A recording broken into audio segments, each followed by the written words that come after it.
Here.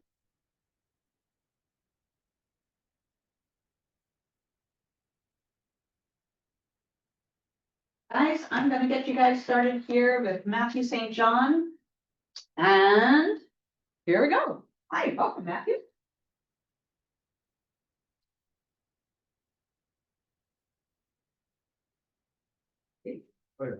Would you like this? Would this be helpful? I don't know, I have it up on my computer right here. Excellent, thank you. Oh, all And then right. if I could have you positioned here so we could see you better. I think last time they mentioned we saw mostly at the back. How's that work? Sure, Does that work? I think so. Let me grab the mouse. Oh. Wait, see.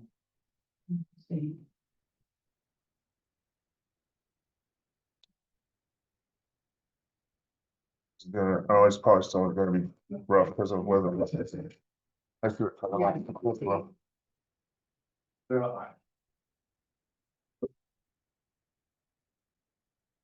Well, I guess there's only one person actually here today. Yeah, and we have 5 others on Zoom, so. I think some had meetings. I know Brian is joining us via Zoom. Morning. Are you guys at pizza or? Yeah, we did. Yes, but that's ordered pizza for us, yes. Okay. You guys are missing out on pizza today, huh? Yep, and I'll give this to you. You are ready to go.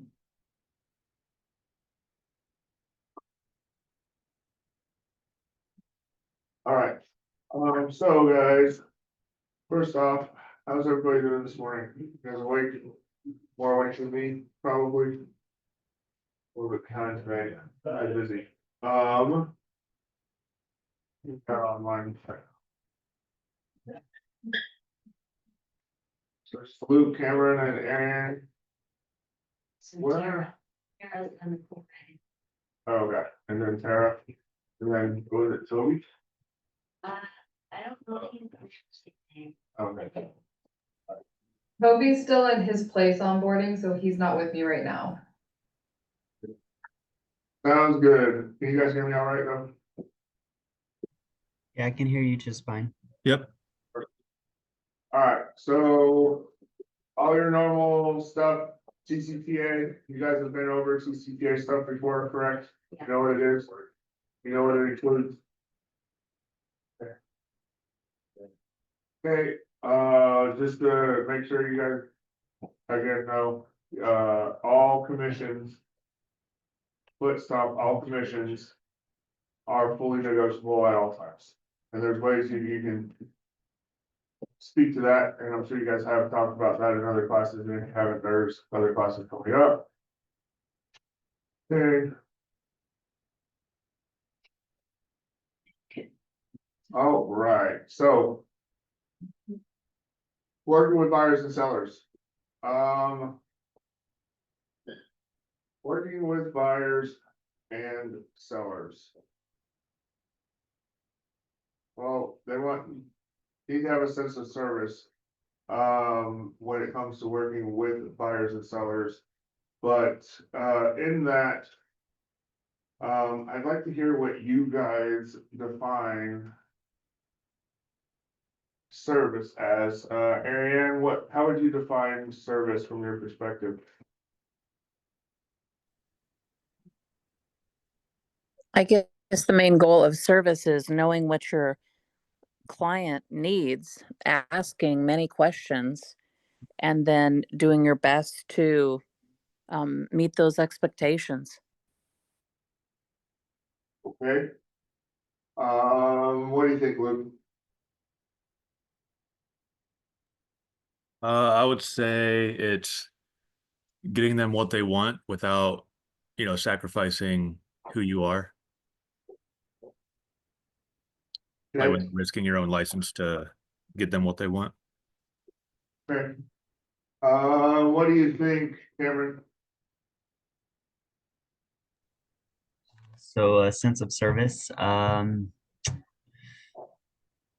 helping others without your own expectations getting involved. Okay. Cool, and then, so it's Tara, Tara, sorry, I was thinking it was Tara, sorry, Tara, what do you think? Alright. I think providing people with any information or services or products that they're looking for and being able to help them throughout that process, whatever that may be. Okay. Alright, so no wrong answers there, when it comes to service, some of you guys said what they want, some of you guys said what they need. It is a delicate balance. Right, but the biggest issue here, we're gonna get into it probably next, is, the difference between what those two things are. Right? Luke, can you tell me what the difference between a fiduciary and a functionary is? Go left, and I'm putting you on the spot. Forgive me. I'm sure if fiduciary has like contractual or like legal obligations. Okay, Is that right? in this context, you guys haven't heard those two terms come up in Ignite yet, have you? Which one, sorry? Functionary and fiduciary, A little bit. a little bit, so just slightly, okay, got it. Slightly, but if- So, functionary is somebody that you have represent you to execute specific tasks with specific left and right limits, right? Like, create this document. Show me this house. Stuff along those lines, right? A fiduciary, is basically somebody that's going to represent the client and put the client's desires above everything else, including themselves, you know, the deal, the outcome of the deal, the objective, etc. So do you guys understand the difference between those two things? And can I ask a question? Absolutely, shoot. Okay, so would a good example of this be, just to refresh ourselves, would a good example of this be when you're representing the seller, you are acting in the fiduciary position, but Mhm. a buyer comes and you're not going to act as a neutral, but you're actually going to just, if they ask you a question, maybe about the house or something, then you're being like a functionary to a potential buyer. No, not really. So the book definition, I'll read it to you guys real quick. A functionary has a specific task or relationship with clients. They do the job by dotting the i's and crossing the t's. A fiduciary is a high trust relationship with clients and always puts their best interests at the forefront, even before the agent's own. So when I'm talking about these things, like there are good agents that are functionaries, right? But there are great agents that are fiduciaries. And how you get to bridge the gap between those, and this is what we're going to be, talking about a lot today, is a lot of agents will dot the T's, cross the I's, or vice versa to get the deal done because their commission is directly tied to their transaction and they want to do whatever they can do to just get the deal done, right? That's not being a fiduciary. That's being a functionary. Whereas in that same situation, if you're being a fiduciary, you're willing to help your clients make the best choices for them, regardless of the outcome, because it's what's best for the client. So if it means blowing up the deal, you blow up the deal, because that's what we're talking about today, is like how to talk to clients while we're under contract. And one of the most negative parts of getting under contract can be terminating a deal, right? So that's like the main difference, for the context that we're using today. Does that make sense?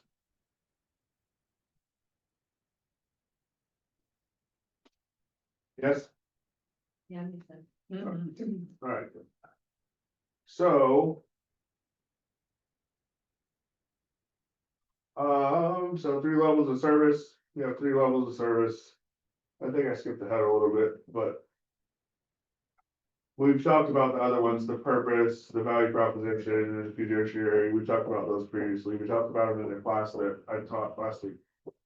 Alright, functionary versus fiduciary, yep, just went over that.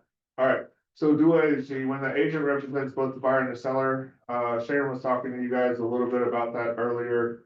A couple minutes ago. So, Tara, is it possible in dual agency to be a fiduciary to both clients? No. Why or why not?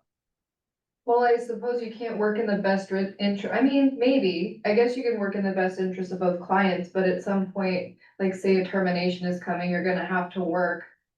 I suppose, I don't know, I don't really know how to explain that, I guess maybe, but I don't see how you could. You know, if you're representing two sides, be neutral, like you can't really be neutral in representing their best interests. Okay, so what's the foundation of a neutral licensee or dual agency? Is that you're not necessarily representing either one, right? Correct. So what's your job in that situation? If you're no longer representing each client, what's your job? You can advise, give advice, and just be like the kind of contact between the two. You cannot give advice. Oh, no, You know, okay. licensee relationship. We don't do neutral licensees in our office, that's not something we talked about, we're not allowed to. Advice is the wrong word. Okay. Advice, but you gotta be very careful with the terminology here when you're talking about neutral licensee. You can't give advice. Okay, You can explain, Advise me. yeah, so you can explain the pros and cons of all of the options, okay, right? The consequences. The benefits of all the options on the table, okay, and then ask them which route they would like to go. right, okay, yes, But you cannot provide, hey, I would pick option B. You cannot Correct. do that, right? Yes. Because you have information from the other side that can cloud the transaction, right? Or cloud your bias or otherwise. You can't wink, you can't put a stop. You can't say, well, if I was them, I would do this, right? You can't do those kind of things. So you can absolutely be a fiduciary for both sides. But you have to be very careful that you're not giving advice, coaching, this, that, and other. You say, hey. And then when you go to the other side, so say the seller wants to deny a couple of the repairs, right? Okay, cool. Then you go to the other side, hey, the seller has decided they want to deny those repairs. These are our options. We can terminate, we can counter again, adding one of the repairs back. What are the repairs that are pertinent to you? Or we can just accept it as is.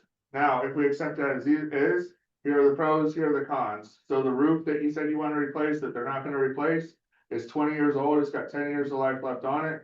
It could fail early, based on the report, it looks like this, you know what I mean, this is how much a new roof costs. You give them all Right. the information, so that they're able to proceed as best they can, right? So you can be a Okay. fiduciary, giving them as much information as possible. yep, that makes sense. Right, without giving their information to the other side.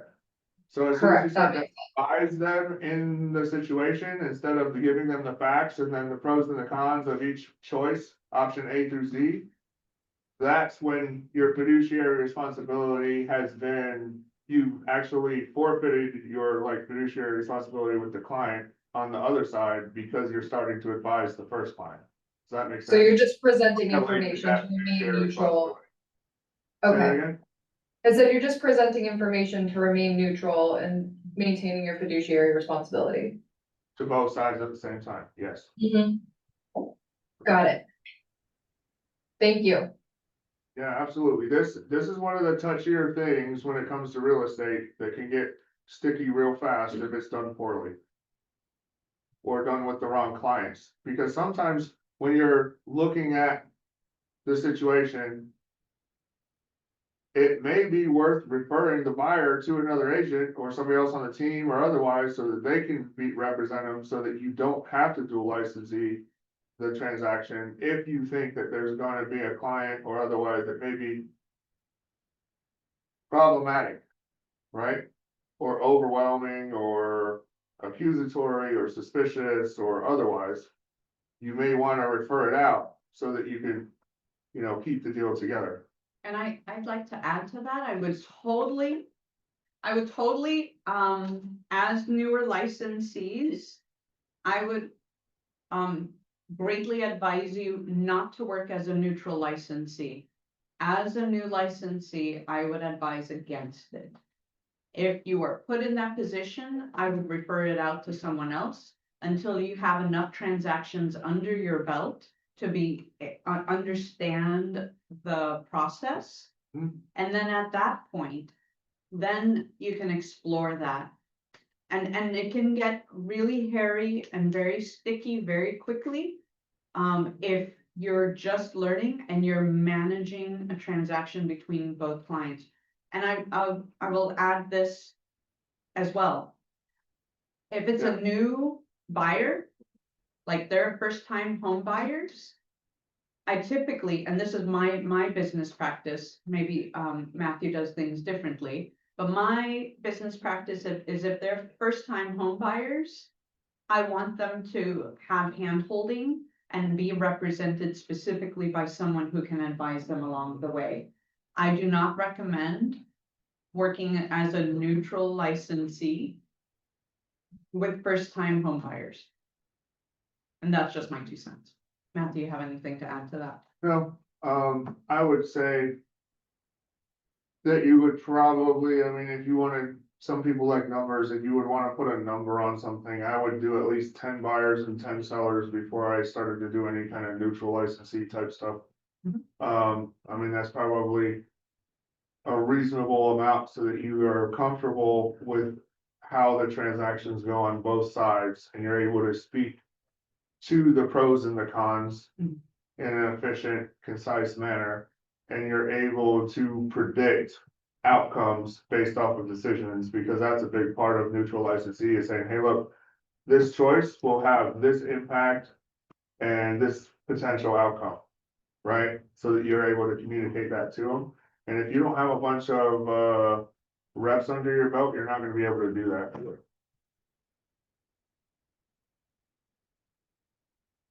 And you gotta understand that doing a neutral licensee is, oh yeah, I'm getting double pay, but in actual work, you're probably doing more than twice the work in that situation. Just to be aware of that, you're not doing less work. Right? You're doing more than double because you're going back and forth on each step, and then making sure that you're not violating any of those responsibilities. It can be very stressful with the wrong clients. Or without adequate experience. All right, so setting expectations. All right, reviewing the transaction process. Okay, so this is actually a pretty good timeline. I like this one quite a bit. If you guys just, either take a screenshot of this or commit this one to memory, or have Sharon send this slide to you.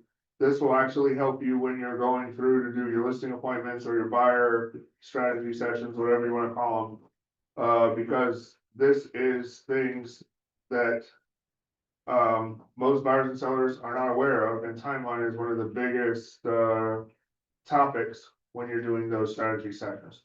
All right. So, and also, if you're not aware of how this timeline works and you haven't done that many transactions, memorize this. Partner with the agent, get pre-approved for the loan, set a clear search criteria, find a new home, make an offer, negotiate the terms. Go get under contract, vendor coordination, negotiate inspections, appraisal, pre-close preparation, closing, post-closing. Alright. So, when you're talking about setting time expectations.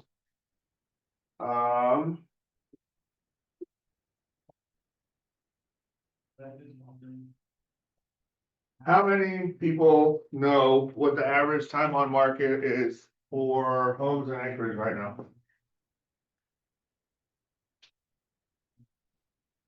Anybody know?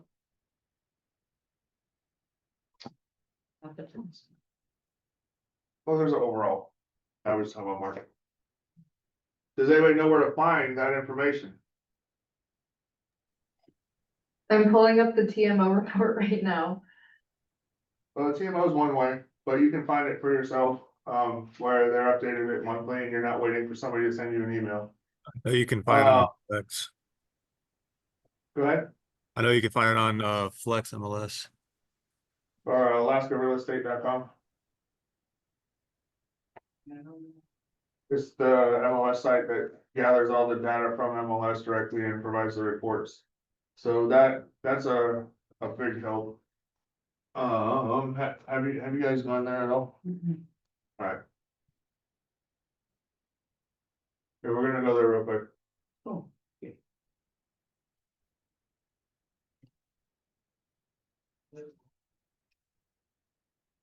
Alright, oh.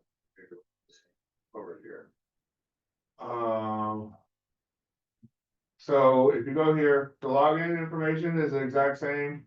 Oh, look, it's same fine, because I've been here. The login information is the same as your MLS login.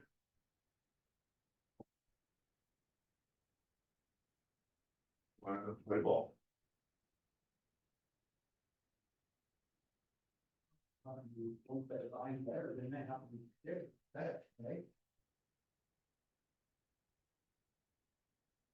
Is it blocking a pop-up or something?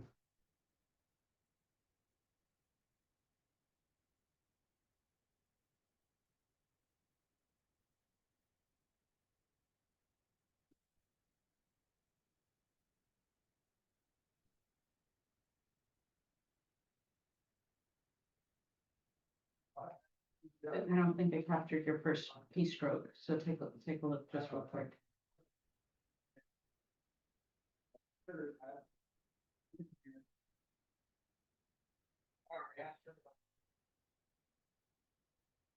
Just.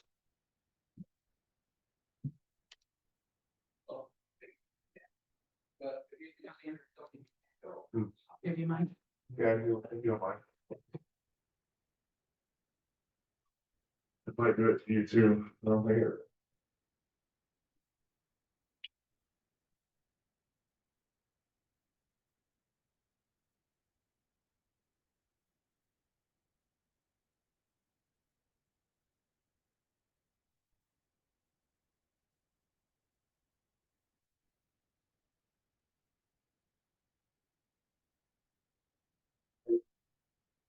So we're gonna go to real estate statistics, sorry. And then there's a whole bunch of different. Reports that you can grab. Alright, so if we were going to average days on market. Right, you can go to supply demand report. So we'll say Wasilla and Palmer, actually, we were asking about Anchorage, right, so we'll go to Anchorage. So average days on market, active as of today, the average of all. Sorry. So.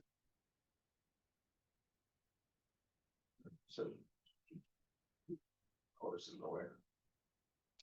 Ooh. So average day on market for all price points is 63 days, average days on market, but depending on their price point. You have. Various days for average days on market. And then average days on market for they're sold in the last 6 months. which still includes a lot of the winter, so these days are gonna start creeping down. For instance, the average days on market for Palmer Wasilla went from 81 days in April down to 67 days in May. And it went from 70 days in April in Anchorage down to 63 in May. So as you hit the summer, that number will start to creep down. But this is a very, very helpful website for, so average prices, Anchorage municipality, it goes back, you know, to 2017. So a year ago, the average price for sold listings in May was $533. Today, it's $537. All the way down, right? And then the average price for 2024-5 altogether right now is $519. Last year it was $510. And then it tells you what the annual appreciation numbers are across all price ranges. And then you can go, how many active listings are available? 263. Versus last year at this time was 249. And then historically what those numbers look like. And then how many were sold, units sold report for May of 2025, 222. Last year it was 205. Previous was 190, but look at this. So March and April, 150, and then we jump up to 222. The big jump. If you look at the Matsu Valley, it stayed pretty much the same. Like we had a big jump in March to April, but we've been staying consistent since. All right, but let's go back to our slides. Here.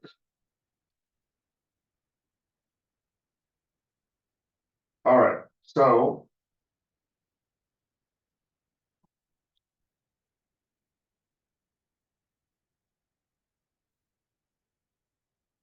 all right, so for setting time expectations, a website like that is gonna be invaluable to you. All right? That's gonna be a big, big help is of having that kind of access to information for setting a timeline, whether it be buyers or whether it be sellers. Because on the MLS, it'll tell you how long that listing has been on the market. So if you're seeing that on the buyer side, you're looking at a listing and it's been on market, say the average for that price range is 33 days and it's been on 2 weeks. And the buyers are like, oh, they should be dropping that price soon. You'll be able to set an expectation like, no, they're actually below average for that time frame. I wouldn't expect a price drop until a week or two after they went over the average, right? Or on the seller side, when you go to list the property, hey, look, this is the average time on market for properties in this price range. I would expect us to be able to go under contract here. But if we are more aggressive on the pricing, we can get this done sooner rather than later. Or if we want to be less aggressive, these are what the consequences could potentially be with us being on market for being overpriced and then talking about price drops, et cetera. So setting expectations based off of time is extremely important, and getting familiar with that alaskarealestate.com, the metrics on that is extremely important. If you have questions, we can go over that stuff more in depth, you know, later. If you guys want, we can just do a class on, you know, data analysis regarding those reports if you like, and talk about the implications and what all the data means at a later date. All right. So, have you guys gone over the list? Oh, no. Well, you'll be able to answer this. Hey, Luke, have you guys gone over the list of all the documents required for the buyers and sellers? I believe you went through most of them. Okay. All right. So Tara, what are required documents for buyers for Anchorage? Like in what regard, to see houses or for the whole like offer? From basically to see houses all the way, or how about this? All the documents that you would send to a listing agent with your offer. Let me pull up an offer. Well, first, to even see houses, they need to sign the AREC and then a buyer's service agreement. Correct? And then, I mean, I don't know if every team has the same things, but when we send offers, sorry, I'm looking it up. We have to send the AREC with our offer. They have to have proof of funds or pre-qual letter with the purchase and sale agreement and any addendums, an FHA or VA amendment. Get a home inspection. Sorry, I'm totally looking at my last offer I sent. Yep. Offer checklist, here we go. Okay, promissory or their earnest money, a copy Yep. of that, pre-approval and proof of funds, the PSA amendments, VHA, FHA, bill of sale initialed, as-built and home warranty option to purchase, the real estate, the property disclosure initialed, lead-based paint Yep. disclosure if it is necessary, Title 21, if in Anchorage, conflicts of interest, get a home Yeah. inspection, the MLS Yeah. report, and the tax record. What about the sex offender form? We don't have a form, I guess on our thing, we have here's the website, check out this website, because we can't really tell them, I mean, we give them the websites for checking for. Well, there's an MLS document that just says that just says, hey, look at this website. The MLS document? Yeah. I don't think there is is there an MLS document? Yes. Oh, well, we don't send that, we have it in well, in the PSA, it has that section where it talks about the websites, and that's kind of what we go over in the offer with the PSA is check these websites. I guess we don't send that specific form, maybe we should. To ensure that you have a signature saying, hey, I told you to look at this website if you wanna look at this website. Another thing Okay. on that form, take a look at that form specifically, because it Okay. has a date on it. Okay. And you always want the date on the sex offender website form to match your end of due diligence. Okay, It's very, Okay. very, very important to do that. Because when you go to terminate during due diligence, I would recommend that you, during due diligence, that you don't give the seller or the listing agent the reason why you're terminating, because it's due diligence timeframe, you don't have to give a reason, right? right, Because you'll just attack the reason and cause a conflict with the earnest money and try to hold it and fight you on the reason, et cetera. You just say, hey, we're in due diligence, I want to terminate, right? But if it comes Okay. down to the point where it has to go to mediation or to a broker decision, if those dates on the sex offender form don't match the due diligence, and there's not Mhm. something material with the property that was done or that was causing an issue with the buyer, your only Mhm. fallback is, hey, they told me they didn't want the house because of another reason I can't go into, and if those dates don't match up and they terminated after the dates on that sex offender form, but before the Gosh. end of due diligence, there can be a conflict there that can put the earnest money at risk, right? So Okay. anything inspecting the property, including looking at that website, all the dates on the contract and those forms need to all have the same date on them. Okay, Cover your butt. and so you said that the sex offender one, the website one, do it for the last, like the date of due diligence, so the end of due diligence period. Okay, Correct. Make all your dates match. It'll save you a lot of heartache in the future. yeah, that makes sense. Thank Right, you. so why I wanted to go over the forms is you need to be able to, you need to know what the forms are before you can set the expectations for what forms you're gonna be sending your clients, right? So did everybody catch all of that? Did we go too fast? So when you're sending an offer, you're gonna need, of course, you're gonna already have your AREC and your buyer service agreement written up, right? And if you're in Anchorage, you're gonna have to do your PSA, your Title 21, your disclosure, your bill of sale, your pre-approval, the sex offender, and for your own protection, get a home inspection documents at a minimum. Right? Does anybody have any questions about that?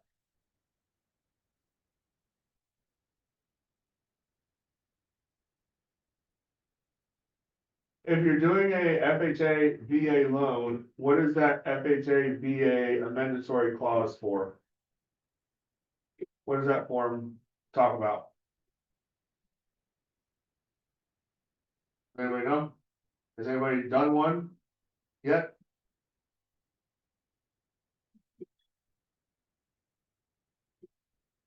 Lost area. Cameron, have you done a FHA VA amendatory clause yet? No, he's waiting on his No, license. no. Not yet. Luke, you haven't, right? Well, you did your own. I did for mine, but I don't, like, off the top of my head, I can't think of why I used it or why I needed it. What about you, man? There you go. Have you done one? That's something on my license. So wait on your license too? Okay. Were you out when I was talking about the sex offender and making the dates match the sex offender and due diligence? Yes. Okay. For your, something that I found, I was talking to these guys about it. When you're terminating during due diligence, you want to make sure that the sex offender MLS form dates match your or your PSA due diligence dates always. Because you're not gonna give the listing agent or the seller a reason why you're terminating if it's during due diligence, because they're just gonna fight you on the reason. And potentially try to hold up the earnest money to say, hey, we're doing due diligence, we're gonna terminate, have a nice day. And if those dates don't match, if it's not something from the home inspection or otherwise, they're gonna look and say, well, the sex offender form, you're supposed to have it done by this, so if it's that. That doesn't make sense, we're gonna hold up your earnest money because, you know what I mean, and it just turns into the whole ball of wax, so it's important on that form. Couple of them, I guess some teams don't even use the sex offender form from MLS, Right, they just check the box on the PSA and call it good.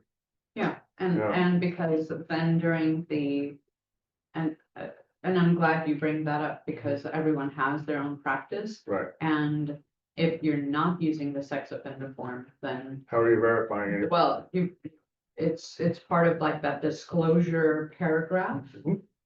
And so the way I handle it with my clients is Yeah. do your due diligence. Correct, On sex offenders during your due diligence period. Yeah. So it's important to have those conversations right off the bat, to Right. be able to let clients know. Yeah. When it is that you're,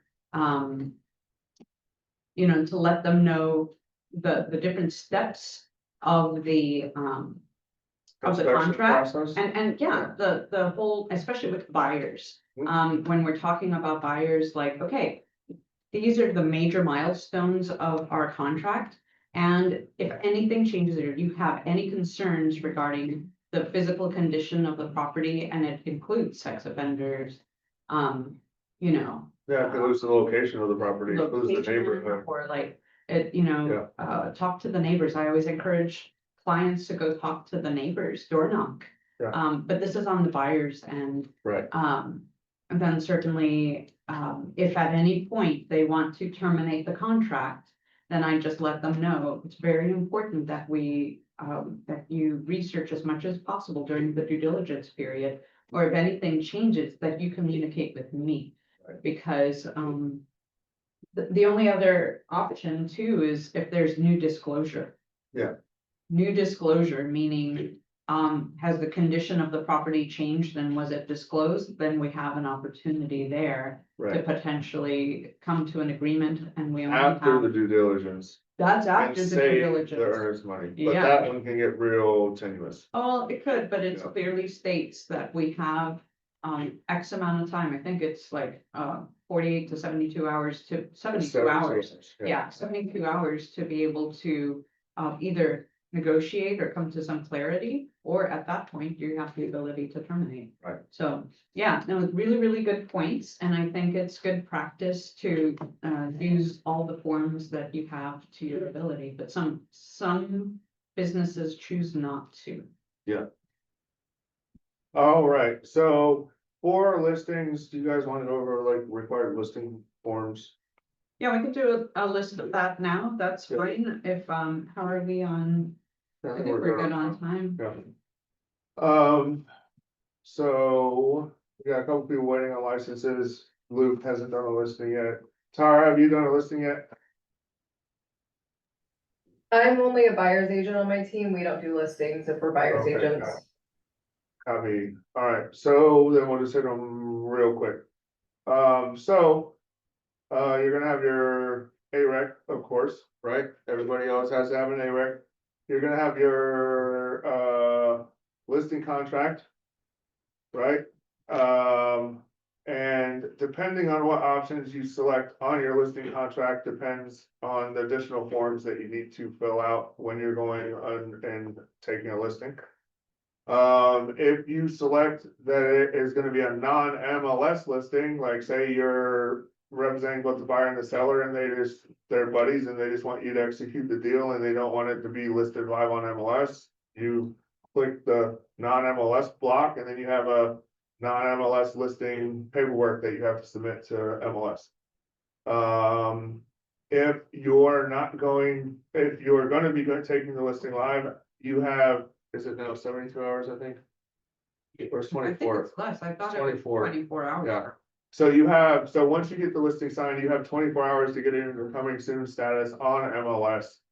Or you can do a delayed marketing notice as well as in addition to the contract, as an addendum to the contract. To explain that you're not gonna be listing it immediately because they need to do X, Y, or Z. They need to clean, they need to, whatever the situation is, you weren't able to get photos done quickly, whatever the situation is. And then, past that, there aren't that many documents when it comes to the listing. I would recommend, because the listing contract does not have a spot that specifically talks about. Well, I guess it does. It says in the contract that if the bookseller makes the house like unsellable or decides to terminate or whatever, they basically owe you your full commission. You can leave it like that. I put an addendum in mine that basically just says, hey, I'm gonna be charging you 1% if for whatever reason you terminate this or otherwise.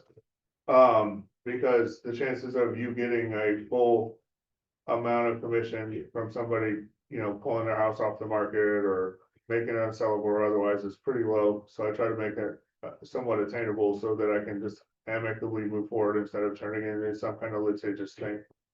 There are other, and I'll just chime in Yeah, too. please. Yeah. And then there are some other business practices where and we'll give you some of these clauses for like the listing clauses. So in the event this transaction is terminated or this contract, to the exclusive right to sell agreement is terminated, then, the sellers agree to pay the listing brokerage. And we say brokerage, it's not directly to the licensee. Right. 1% of the, Sales agreed price. upon sales price. Yeah. The other point I was gonna bring up is, sometimes it's been my business practice in the past that in the event, like life circumstances change. And yes, I put in a lot of work. I like the 1%, but I also, and as an alternative, I will just have them reimburse me for the cost of marketing and I'll cap it at a certain amount. So it just depends on the situation and the client as far as like what is going to be the best scenario. But ultimately, you're putting in work and it's good to have your efforts. You're running a business. You're running a business. You're running a business. So if you spend time on something, you should be paid for it, right? Unless you make a mistake, right? And we'll talk about that at some point, I'm sure. All right. Yep, and then I'll send the list of documents. Like I mentioned earlier, I'll send them the list of documents that you'll need for listing and send them a very specific video on how to. Okay. Perfect. All right, so set communication expectations.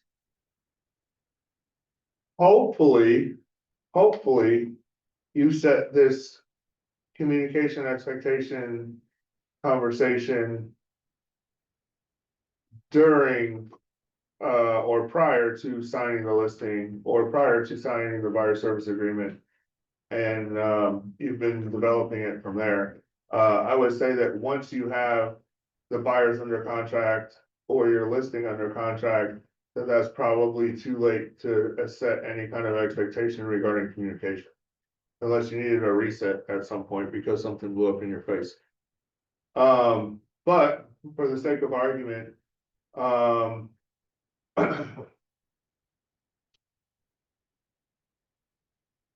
Ariane, if you were, going to be buying a home, right? Hypothetically speaking, what expectations would you have for Luke as your buyer's agent, communication wise?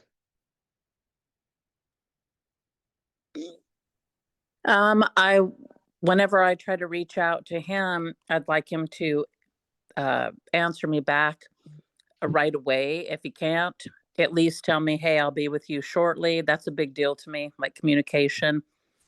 Okay. Mhm. Luke, how would you respond?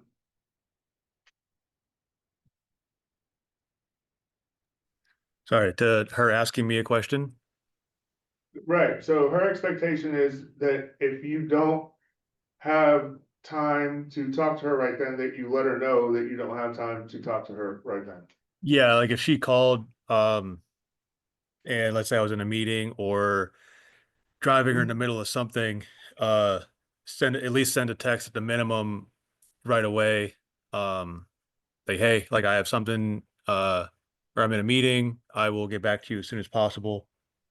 Just be very upfront with, we all have stuff going on, but you are a priority to me.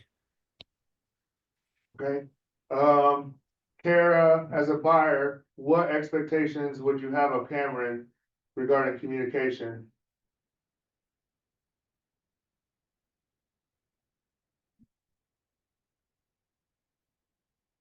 Is Kara not there? All right, what's your name then? Kelly. Kelly? Yeah. What, Kelly, what expectations would you have of Cameron as your buyer's agent? You're the customer, Pretty easygoing, so, okay? but, so for me, in the past, it's like, if we have a question, we call, I know they're busy, so I would expect them to call back within, 24 hours, Okay, so one day, yeah. okay, so, again, there's no wrong way here, right? Cause an expectation is personal, so everybody's gonna have different expectations. How I like to, so the expectations are, and this is one thing that you guys got to understand, is the expectation is not only set by the client. You get to set expectations at this point as well. All right, you have a left and right limit, right? You are not only serving them as your only client. You are not available 24/7, 365. And you do not have your phone on you 24/7, 365, just waiting for their text, waiting to respond to their every beck and call, right? That's not a reasonable expectation. So be aware that you can set your own expectations with them as well. In my business, I let them know, it's even on my voicemail. Hey, I'm busy. I will return your call as soon as I'm able to give you my full attention, because that's what you deserve. And right now I cannot give you my full attention. So when I'm able to give you my full attention, I'll respond back, right? I do not always text people back immediately when they call or when they text me to, reply to let them know, hey, I'm busy. The fact that I didn't text you back or didn't call you back shows, that I have other things going on. So that's just how I run my business, right? But I let them know ahead of time, when we have our first buyer rep meetings, that, hey, look, I am very responsive, I am very capable and competent in communication. If I do not immediately reply to you, it is because I'm not able to give you my full attention. As soon as I'm able to give you my full attention, I will reply back or call you back, depending on what the situation is, to make sure that you have everything that you need. Right? And people tend to respect that, because here's the thing. If you can protect your own schedule and protect your own bandwidth, we'll call it, right? Then they tend to be very respectful of you, because they know that you're gonna be able to protect their bandwidth and their schedule, right? if you have no limits and you have no, expectations or no, what would you call them? Yeah, if you have no boundaries, right? What does that say about you potentially protecting their boundaries or their limits or their expectations, right? It's a two-way street. So just be aware when it comes to setting communication expectations that you have to have expectations of them the same as you do, they do of you. For instance, like if I text somebody and say, hey, like we put this offer in on and we have to get this counter in before, 6 o'clock the following day. I expect my clients to respond to me beforehand so that we can discuss the counter and come up with an idea, not ghost me during that time. So when we go and set timelines for these counters, so we send out an offer, I'll explain to them, hey, look, this is how this is probably going to go. We're gonna get a counter back or a signed contract back or a term or a declined contract within 24 hours. Are you available over the next 24 hours? So if I need to reach you, I can reach you. Right? And what does the next day after that or two after that look like so that we can go through this and you're not gonna be on a cruise or hunting or whatever the situation is, so that we can get this done in your best interest, right? So those are some things to consider when you're talking about setting the communication expectation. Make sense? All right. Oops. All right, set contingencies. What are they talking about here?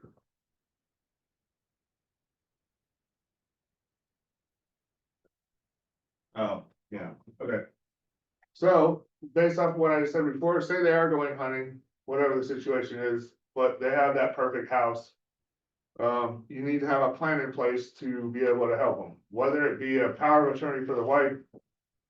Or the husband respectively, because one's gonna be out of touch, whatever the situation is. Are they able to take a Starlink with them? Are they able to delay the trip?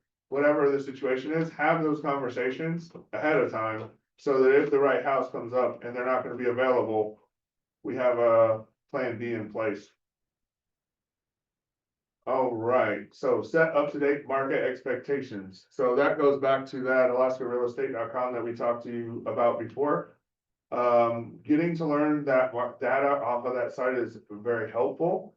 But also, as you gain experience, you will be able to and start to do more volume, start to do a couple transactions a month, you'll start to figure out and just be able to look at properties and have real-time experience regarding what the market looks like, month to month. Another thing that you can do that provides your clients with value and also keeps you up to date on the market statistics is do a monthly market update, email, video, newsletter, whatever the situation is, which forces you at a minimum to look at the market data once a month to talk about it. And that helps you come across as a subject matter expert. All right. Sorry, the KW Tech. What are they talking about here?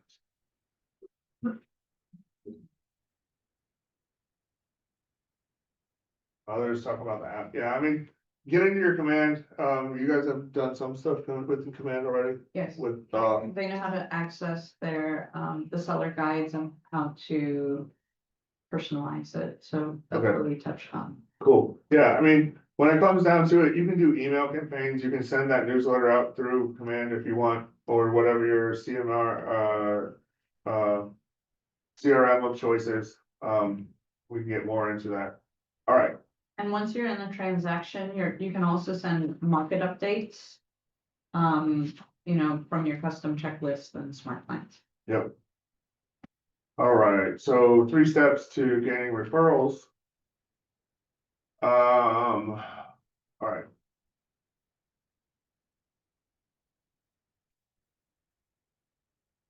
So when we're talking about referrals, we're not talking about referrals from other agents, right? We're talking about referrals from the clients that you just helped in the transaction. So every time you help a client in a transaction, you're gonna either have a positive or negative experience. Neutral. I've not seen many neutral.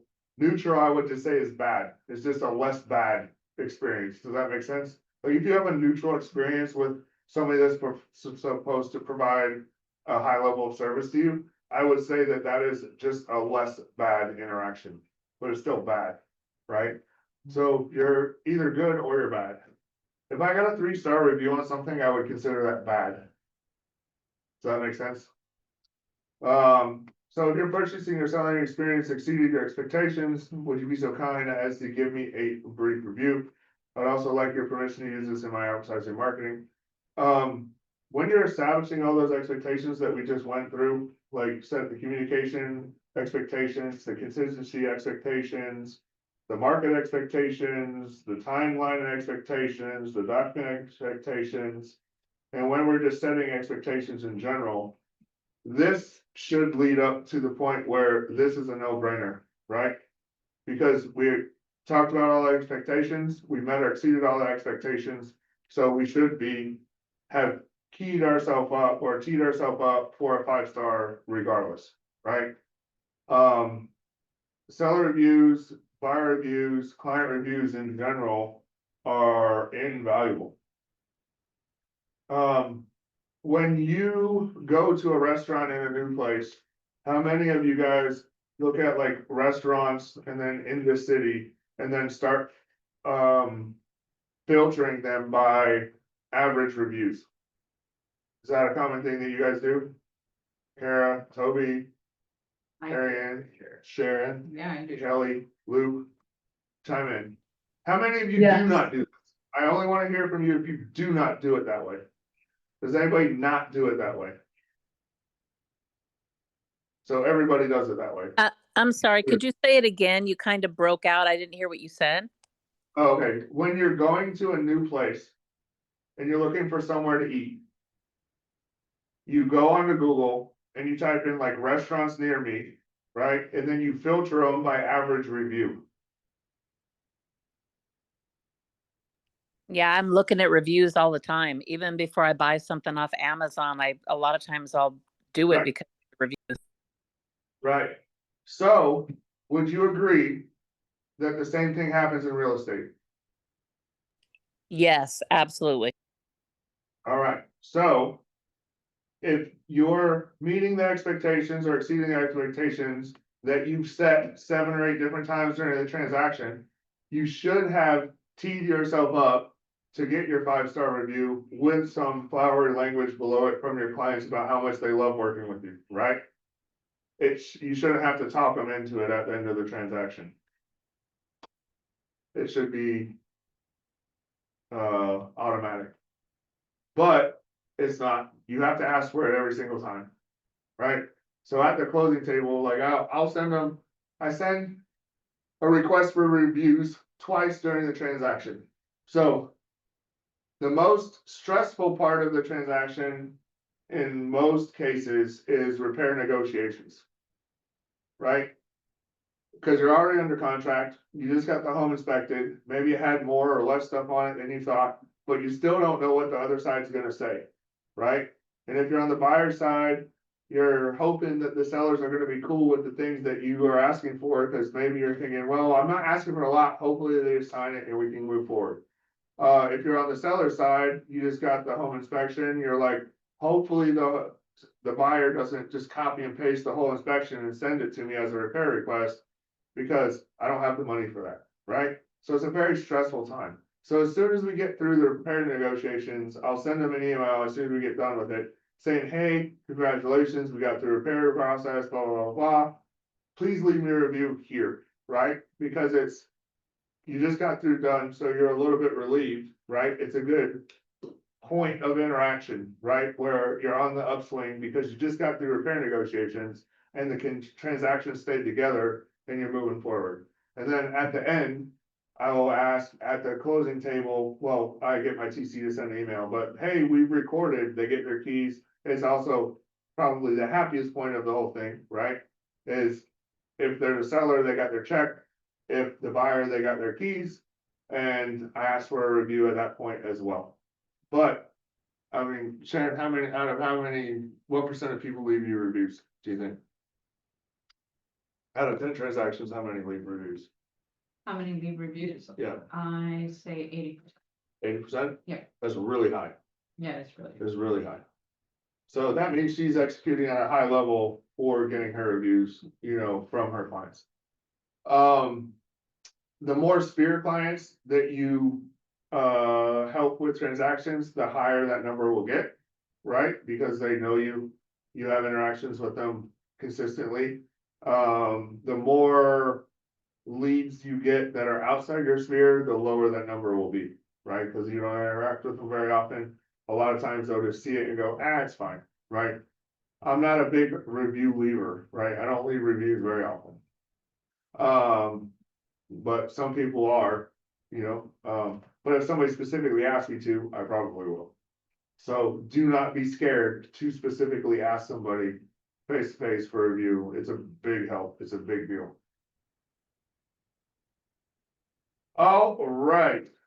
So I guess this block's done. I mean, we're sort of on time. We're a little bit late, but what are some ahas that you guys had from this portion of the training?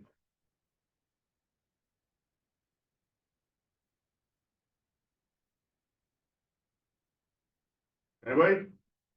You guys didn't learn anything?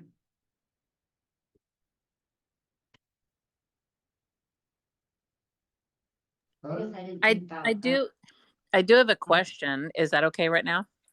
Yeah, absolutely. Do you ever find that when you ask for reviews, like during that one process of after you've already negotiated the repairs and everything, have you ever had anybody say, yeah, he's great, but I still am irritated that I end up having to do, this or that? What do you mean? They hold you responsible for having to do repairs for the buyer asked for? Right. It's kind of like, haven't you ever had people to where I'm sure you have all the transactions where you've had people agree, like on either side, like, okay, we'll have this repaired, or, as the buyer, I want this repaired, and they do it begrudgingly. It's not like, oh, yay, we're going to do this thing, they agree to it, but they're still irritated. And it almost seems like they've blamed you somehow, because this has happened. Well, I would say that would probably be because you didn't express expectations up front that, how the process goes. And they're communicated effectively during it, right? You know what I mean? Because here's the thing, like, you're not responsible for what the buyer's agent does or what the buyer does, right? And you're not responsible for how they act, what they ask for or otherwise. And it is completely up to your client to either go, no, I'm not doing that, right? Or yes, I am doing that. It's their decision. So we just need to make sure that you're not the one talking people into doing things they don't want to do, right? To avoid any kind of, like, you don't want any ownership on their decisions, right? You want no ownership on their decisions. They are their decisions. And you are there to make recommendations, explain pros and cons. But you are not there to talk them into doing stuff, control them, or otherwise. Does that make sense? If they make a decision, it needs to be their decision. But that's a little bit more of a philosophical answer to your question. But like when I'm talking about reviews, that is just one point of interaction that sometimes I've had success getting reviews. It doesn't mean it happens all the time. Like I think I'm well below 80% on my number of reviews. I think I did 36 or so transactions last year. And I might have got like 18 reviews out of it, maybe 20 reviews out of it. So, not super high success rate on that. But that's just one point of leverage for a review is after the repair process. And then again at the end. So between those two, hoping that they respond to one of them to try to get, on Google or on Facebook or otherwise for the review process. And we send them like a review week tree and everything that's embedded in our email, so, cause some people like to leave it on Google, or some people like to leave it on Facebook or wherever, you know what I mean, like we give them a bunch of options, so at least hopefully they hit something somewhere. And then later down the road, if you happen to have those folks who haven't left you a review, what we've done in the past is do like a giveaway. And for every review that they give, it's an entry into the giveaway. Yeah. So that's an option as well. Yeah, I run those constantly. Yeah, and we recently also learned that, and it was an opinion of one of our other facilitators, is to try to focus on Google reviews, but that's their business practice. Yeah, I also focus on Google, but I'll take whatever I can get. Right, and the only reason they said that was because they, were faced with something recently where, what happened? I think on Facebook, they were completely, all their reviews were wiped clean, including in Zillow. So it was nice they said their focus was primarily Google then, to be able to have that. Yeah, so like right now, I only have 27 reviews total, right? But they're all 5-star, so that's good. We got 8 on Facebook, you know, so reviews are something that are hard to get and they are pretty valuable. They're pretty valuable. I run quarterly giveaways where, you know, if you leave me a review, you get an entry into it. If you show up to a event, you get an entry into it, you know, those kinds of things. If you fill out a contact form, get an entry into it, those kinds of things. All right. Okay, you guys want to take a minute or you want to keep pressing? Good? All right. All right. So what buyers want the most from their agent? You see the big portion of the pie is help finding the right home to purchase. Isn't that interesting that with technology like Zillow, Realtor.com, Homes.com, etc., that they want help finding the right home to purchase, right? So that leads me to believe, and correct me if I'm wrong, that what that means is they need help with the extraneous things like getting pre-approved, finding out what their price point is, finding the right area, finding a home that you have, or finding the right home in an area, or the right kind of home for the area because they're moving from, say, out of state, another location or otherwise, and they need somebody with local experience to guide them onto what the right home even looks like. To me, that's what that means, right? Because they can look at an area code on Zillow or otherwise all the time and go, oh, this one's pretty, right? But they need help with the more technical aspects of it, i.e. pre-approval and local experience. And then second is other, and then help negotiate terms, help with price negotiation. All right. Buyer needs analysis. Do any of you guys already have what you would consider like a buyer intake form or otherwise? Have you guys developed one on your team, Toby? He's shaking his head, yes, okay. Yes, sir. Do you mind sharing a couple things off of that buyer intake form that you guys asked on the buyer intake form with us? Oh, about just like pets in general, Just some questions off of the buyer intake form that you have your potential buyers answer. So that you have a better idea of their situation Oh, yeah, yeah, especially like, how many children they have, just location, what certain qualities that they're looking for in a home, like if it's a garage is mandatory or if a backyard is mandatory, Okay. things along that manner. What your must-haves are and aren't. Yes, sir. Oh, that's good. Yeah, and then there are some additional examples on here. Google Forms has a lot of capabilities to embed into emails so that you can get all of this data. That's what I would start out if you are new. Send them the Google form. That way you have something to talk about during your buyer strategy session. And using these questions right here to build off of is a really good place to start.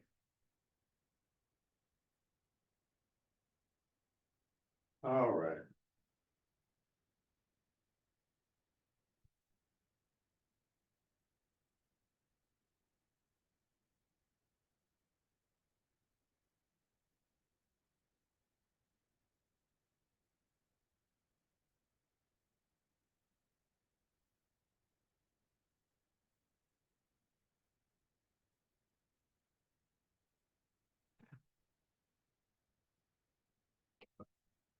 All right, so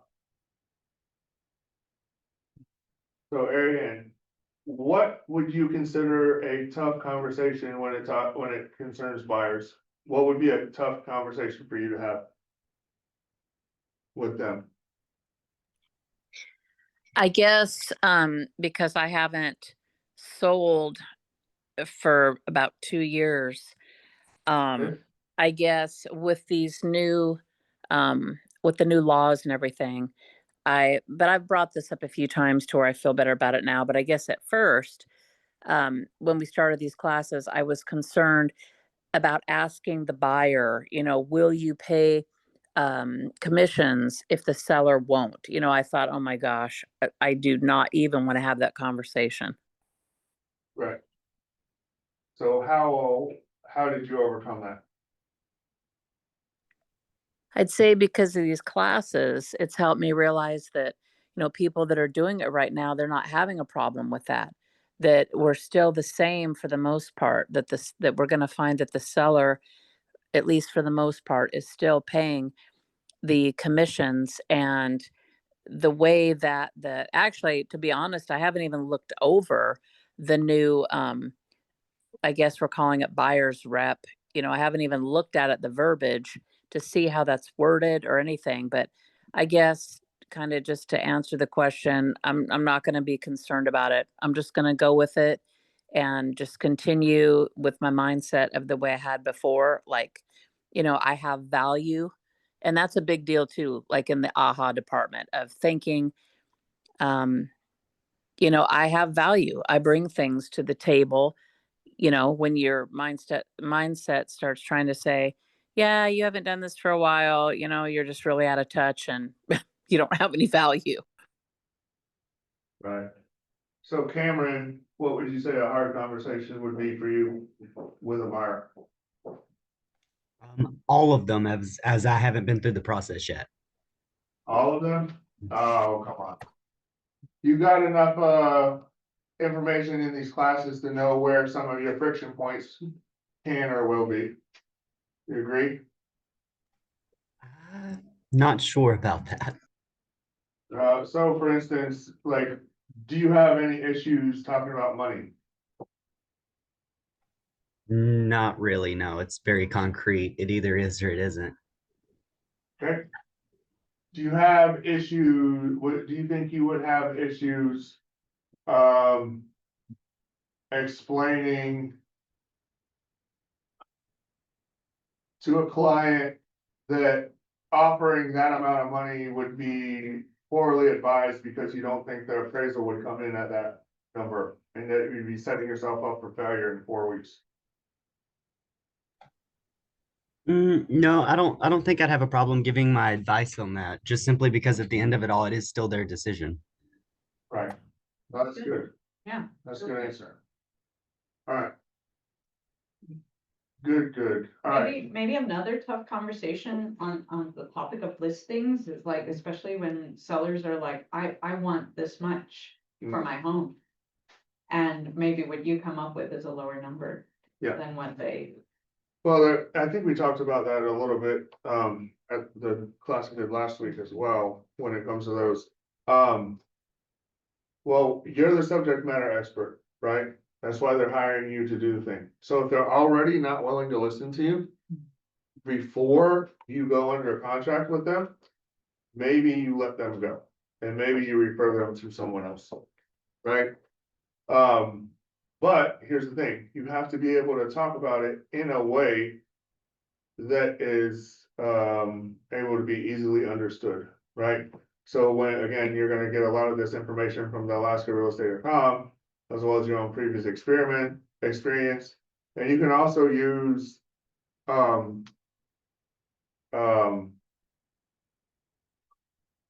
past trends over the past couple of years, like I said, it goes back to 2017. To say, hey, hey, you wanna list your house for 8% or 10% over market value for that property in December, bro, it's not gonna happen, right? Or maybe you say, okay, well, if you wanna do this, that's fine, but in 2 weeks, if there have been no showings in 2 weeks, then I want you to list it at my, have it in the contract to reduce the price so that we're gonna have it at my recommended price within 2 weeks if there's no showings. Something along those lines, you can add those to the listing contracts. But I mean, I know that sounds crazy right now because you guys are like hungry to get your first transactions on. But if somebody wants to list for way over value, and here's the thing, you can ask the brokers, you can ask some of the other agents to take a look at your comps to make sure that you're not doing them wrong, right, when you're first off. Because, just ask for some help to make sure that your comps are close, right? But if your comps are close, stick to your guns, and I may recommend not taking that listing if they're looking at listing it. Basically, I would say if they're listing it over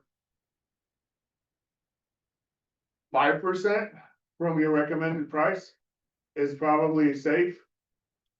I would probably consider not taking that listing. Does that make sense? So if they're so if it's a $500,000 house and they wanna list it for $525 and you're saying it's a $499 house, that would be the tipping point where you start to have a conversation with yourself about not taking the listing, cause it's gonna be a bit of a fight. Agreed? it Yeah, could be. that's the tipping, that's where you start to have that conversation, is at that 5% mark. Yeah, and sometimes I just will segue, even having a conversation, look, I'm willing to try at the price that you want. Right. As long as we have an agreement that if we have no showings Right, in the next week, then we talk about a price reduction and we'll write it right into the contract. right, So. yeah, But that's the negotiation piece. It's like, look, I'll meet you where you're at, and if your way doesn't work, please come back and come back to how I'm advising you right, and go from there. But if you're taking a listing just to take a listing,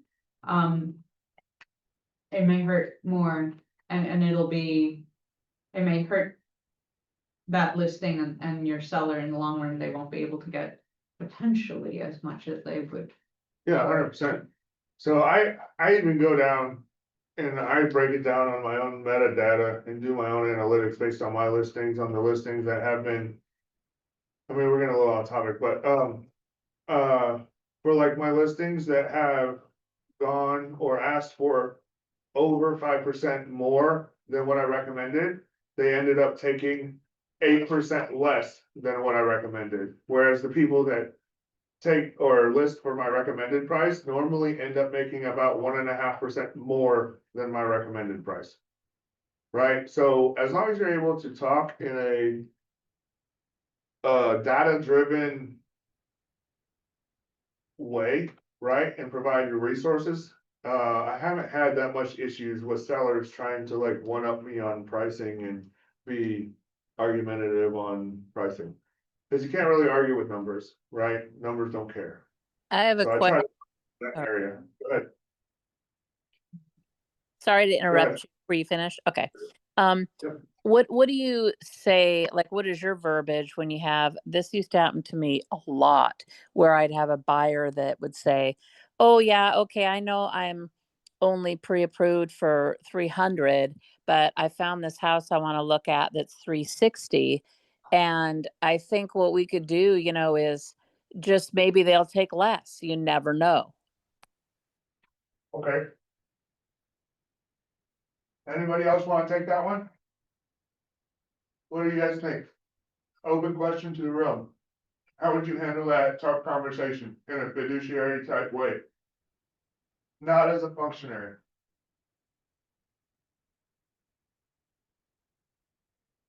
Luke, you're up.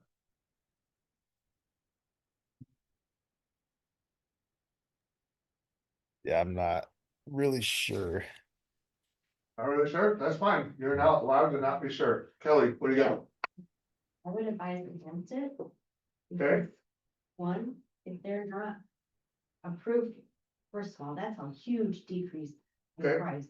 Okay, And also, if you do show it to them and they're like, oh my God, this is the house, I love this house. Hmm. You don't get it because of finances or whatever, they're gonna be super upset. okay, That's a great point. yeah, it's good, but you guys are skipping some stuff, right? How can you give advice on something you don't have information about? Right, so the information we have is the house is priced at 360. Our clients are approved for 300, right? How long has the property been on market? What's the condition of the property? Is there inspection? Right? Have they done previous price drops? Right? What are the comps saying that this property is actually worth? Is it just overpriced? Right? There's a lot of information that before we make that determination to answer our client, that we have to be able to answer if we're gonna be able to execute at a fiduciary level. Right? We have to be able to answer those questions. How long has it been on market? What's the current market like? What's the average days on market for a property in that? Is it even priced right? Right? Has it been under contract and then it fell through? Why did it fall through? Right? What are our potential points of leverage? We have to be able to look at those things first. Right? And then have a conversation, say, okay, hypothetically speaking, they've got it overpriced by 40 grand, right? That's only 320, we're still not in there, right? Mhm. Cool. In the off chance that this listing agent just took a listing because they have to have 360, but it's a 299 house. Okay, now maybe we have a conversation, right? And then, but now it's up to us to explain it to the listing agent, hey, these are our comps, send them the comps, run the breakdown of the comps for them, and then ask them to present your email with all this information directly to the seller. And a lot of time, a listing agent will be happy to, because they've probably been fighting with the seller the whole time about the price, and now they have you to use as ammo to potentially get him in under contract.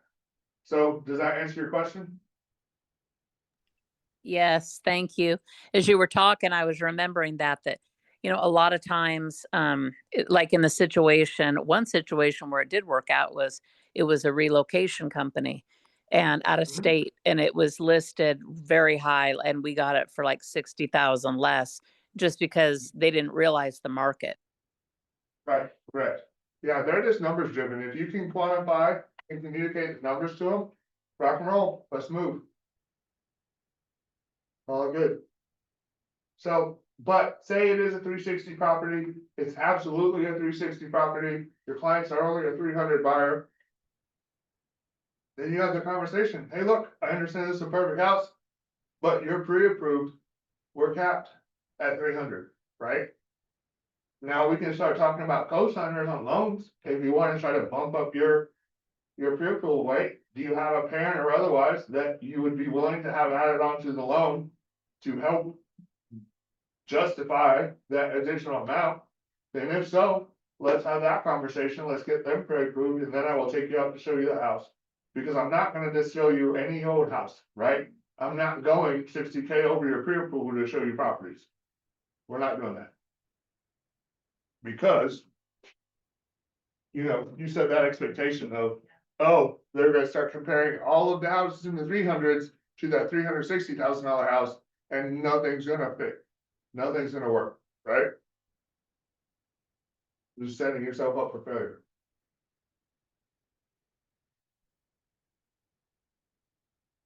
Alright, show homes based on needs analysis. So that needs analysis was like that, basically that buyer intake form that we were talking about before. And also the conversation that you guys had when you were doing your buyer strategy meeting. So try to stick to those homes, right? Try not to let them drag you all over just because they're curious and they just want to be nosy and look at random stuff. All right, try to keep them focused. And if they do want to see something that's a little bit off the wall, ask the question. Hey, I noticed we've been looking at only 4-bed ranches because you said you want a 4-bed ranch. And now we're going to look at a 3-bedroom condo. What's going on here? Because if you want to look at 3-bedroom condos, I got a ton of them I can show you, but I just need to know that that is also potentially an option, right? Call them on it, ask the question, figure out if their needs have changed, because they may have, right? All right, showing those best practices. So one thing I do also like to do, I've had pretty good success with it, is I like to schedule, of course, multiple showings in a day, right? I don't like to just go show a house and then go show a house the next day and a house the next day, right? I like to at least grab 3 at a time if I can. But on the weekends or, you know, if they have time, I like to do like 4 or 5 at a time, if possible. But out of those 4 or 5, I like to ask them to let me pick 1. Right, out of every day's showings, because there are times that, well, for sure, you're gonna be more familiar with MLS and like how poor of a job a lot of times listing agents do when listing the properties. Whether they mess up how they input them, just the search criteria is somehow screwed up, whatever the situation is. And we talked about going on to the hot sheet on a daily basis.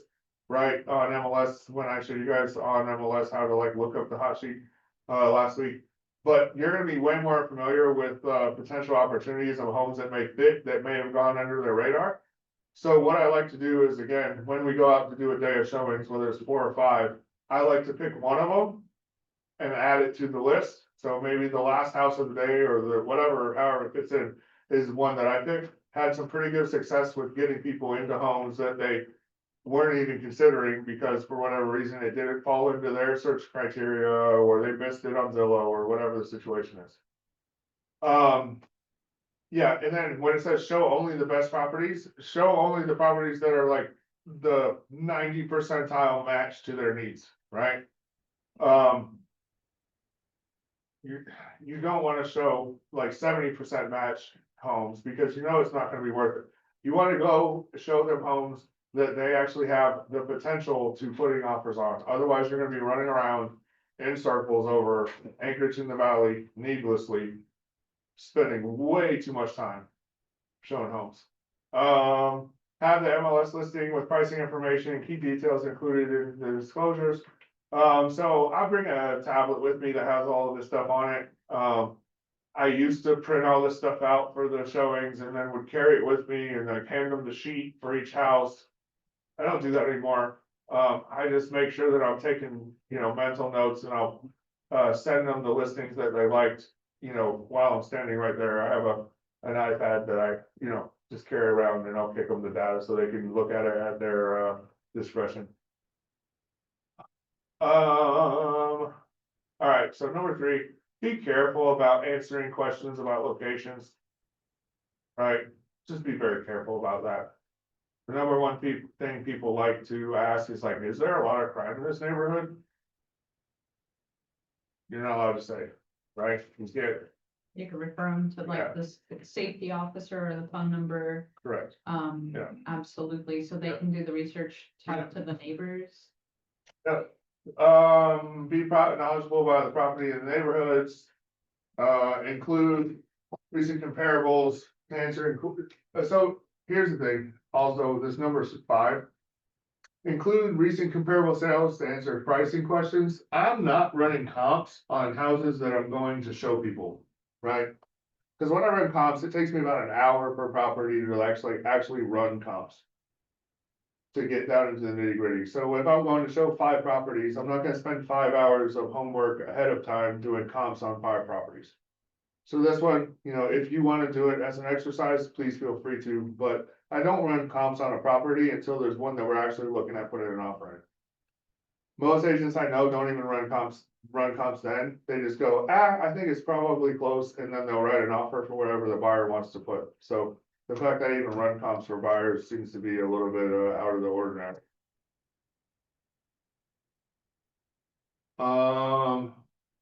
Point out potential issues and concerns with each house. Are you a home inspector? No, you're not a home inspector. So just be very, very, very careful with this, all right? Now, if a house has a bright green roof because it has so much moss on it, the buyer's gonna see that. And if they don't see that, you can point out, hey, there's got a lot of moss on the roof, but here's the thing. I recommend any issue that you see, you answer with, or that they see, you would say, hey, I recommend we get a home inspection and we get a subject matter expert out here to verify your concern, verify the validity of your concern. Right? That's what I say when I'm showing houses all the time. Right? So, oh, it looks like there's some crack in the drywall. Yeah, I can see how that would be concerning. I would recommend that we get a home inspector out here to verify the source of that concern, of that issue, right? Something along those lines, because in the valley, in Anchorage, lots of houses have cracked drywall, right? We have earthquakes, it's a thing, right? There's settling, right? We're all built on glacial silt and rocks. There's settling that happens. So, just be careful when you're pointing out potential issues and concerns, to your clients. Oh, as a showing agent or as an agent showing homes,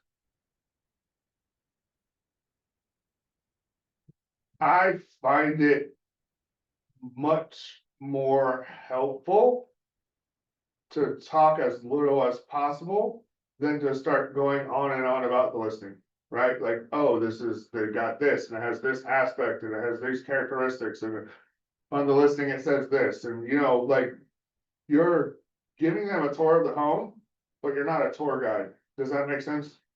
Right? Like, ask them if they have any questions, maybe point out a couple highlights, but for the most part, let them talk. Let them look, you know what I mean? Let them walk through the house, right? Less is more when it comes to those situations that I found, right? Because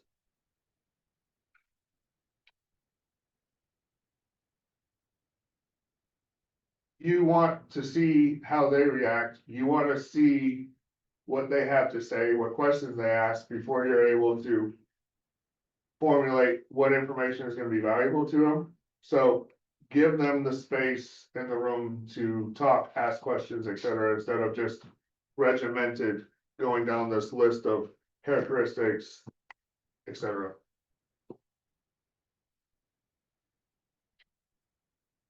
Oops.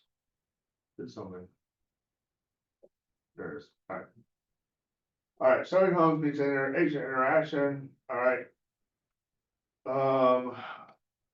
Home tour toolkit. Okay.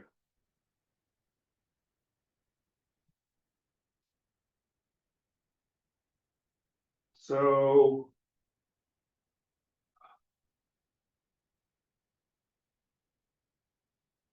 For sanitizing wipes, I mean, I have hand sanitizer in the truck, but I always have that regardless. Graphite for sticky locks, I've never had that or needed it. And I would be hesitant to touch somebody else's house or add anything to anybody else's locks or otherwise. You know what I mean? Like I would not modify somebody else's house by putting graphite in the locks. If we can't get in the house, we just can't get in the house and we'll have to come back. I mean, different people are probably gonna have different opinions on that, but I'm not gonna spray WD-40 into somebody's lock or graphite or otherwise. Hand web sanitizer, same thing. Paperwork, like I said, we talked about that a minute ago. I just keep everything on my, I have an iPad that I keep everything on while we're walking through the houses. Map, that's on your phone. Masks, well, we're past that. I mean, depending on your political views. First aid kit, well, I always have one in the truck anyway. Shoe covers, I mean, yeah, if it's a big deal, the listing agent will have shoe covers available at the property or just have a sign saying, take your shoes off. Flashlight, To touch on shoe covers, I find that, when I'm working with, clients that maybe have difficulty bending down to reach their shoes or to remove their shoes. You know, I've had clients who are older who couldn't, you know, who were like, oh no, I wore the wrong shoes, and then they have to lace them and unlace them. right, Gosh, wouldn't it be cool if you had shoe covers and you're like, here, I'll help you with this, and, gotcha, yeah, so anyway, Yeah, that was my 2 cents. yeah, for sure. Flashlight. Flashlight. Yeah, you can bring a flashlight. I would be hesitant to schedule showings during hours of darkness, just in general, for safety concerns. You can, you know, again, we have a lot of nighttime during the winter, but we still have, you know, 3 to 4 hours of sunlight. I would try to, Unless you're going after hours and it's a foreclosure and there's no electricity, yeah, then the flashlight definitely comes in handy because your phone light's not gonna cut it. no, it's not. Business cards, umbrellas, a level. I'm not sure why you would ever bring a level, because. I mean. Why would you If ever it's- need a level? So if it's important to a client, sometimes I've had clients or even, if the floor is not level, if we're walking from one corner of a room to another and they're like, do you feel that? And we're walking, yeah, potentially. And then that opens it up to, you know, referring them to the expert and like a home inspector. Yeah, Because we are not home inspectors and we're not structural engineers. And we don't want to ever make people feel like, oh, this is horrible that the floor is crooked. I mean, Yeah. obviously, we want a level floor. Some people, it might not be a big deal. Some people, you know, so be careful on giving your input. We really Right. want to just rely, and I just say this out of personal experience where to me, it might be like, that's unacceptable for me. I don't want to live in a house with crooked floors, but I walked into a place and they're like, yeah, no big deal. We'll Right. see what the home inspector says. I can take care of that. And then Right. I just allow them to call the shots there. yeah, And business cards, it used to be this, I don't see a lot of people do it, but you know what? It comes to be helpful to leave your business card at the listing. When you're done showing a home and leaving your business card. Definitely some people do it. That's not my business practice. But there was one time I did do it and they saved my card. And they ended up terminating a contract with their, yeah, they canceled their listing and then they called. So, it's. You do you, how about that? got you. Tape measure. Yeah, I mean, tape measure I can see being helpful. I have an app on my phone that does the same thing, so it works good. Office supplies, notepad, pen. Paper goods, toilet tissues, tissue paper, etc. Yeah, I mean, if you're looking at a vacant house, you know. Yeah, it could be helpful there. Beverages and snacks, if you're showing houses, I would probably avoid carrying around beverages and snacks as much as possible. Entertainment for kids, yeah, I mean, 90% of the time the parents are gonna take care of that for you, but I mean, if you wanna bring some coloring books and crayons and stuff available for people, just be aware that if you, anything that you bring, you are liable for, so if the kids bring in crayons that you provided them and write all over the listing, you are liable for that. Anything that they do inside the listing, you're liable for, right? So just you wanna mitigate any potential liability if at all possible. Safety first when showing homes. We were just talking about, showing during hours of, darkness. One, it's hard to see the exterior of the home while it's dark outside, right? So you're not able to get a full idea of like what the neighborhood looks like, what the exterior of the home looks like, what the yard looks like, what any of the, the environment looks like. It's also hard to see like the inside, even if the lights work, because you can see so much more with daylight than you can with interior lights. Also, I mean, we have moose and wildlife in Alaska, and walking around the exterior of a home in the dark can be problematic. I mean, I've been 6 feet from a moose a couple times, and I didn't even realize it until I was 6 feet from the moose. The moose was looking at me like, "What are you doing, bro? Are you a little slow?" And I'm like, "Yes, I'm a little slow. I'm out here. I'm dumb." Can I, Just tou- don't hurt. can I touch on this Go too? ahead. Yeah. Thank you. Yeah, absolutely. And I had emailed each one of you, some safety tips, when, during an open house, but with this one, when you're going to go show homes and you're opening up a home, as soon as you open up that door, you should be announcing yourself loudly. "Hello, Realtor." Why? Because there have been instances where people are still in the home, maybe they work nights, or, I found people in their beds. So, it's important that you announce yourself, that way, you're not surprising anyone. And then once you actually go in, and especially with your clients, I know, you can also use the practice of, taking a copy of the buyer's photo ID. Especially if they're new to you, and you're in a situation where, gosh, you don't know them and you just want people to know where you're at. I mean, let your broker know, let somebody else know so they know where you're going, and where you're at all times. And then when you're going in to show homes, allow the buyers to take lead. You can walk in, allow them to walk in, and you're walking behind them. So I make it practice, like, I don't go into any bedrooms first. I allow them to walk into the bedroom, and I will often stand in the doorway while they take a look at the bedroom or the primary bathroom, or stand at the end of the hallway. When you're showing homes, you can park it on the street rather than in the driveway, so you're not blocked in. So just being aware of that. You do want to keep eyes on your clients when you're showing homes. Because you're in someone else's home. And, we just wanna be, mindful that, these folks aren't going through other people's stuff. It's okay to open up a closet to take a look at what's inside. But you have to stay with your client at all times. That is very important. You cannot wait in your car while the client goes into the home. That is unacceptable. If you're not comfortable with that, and you can get, I've had, seen reports where people have been reported, other licensees have been reported because they did not go into the home with their clients. Yeah. So one thing I also wanna stress, just because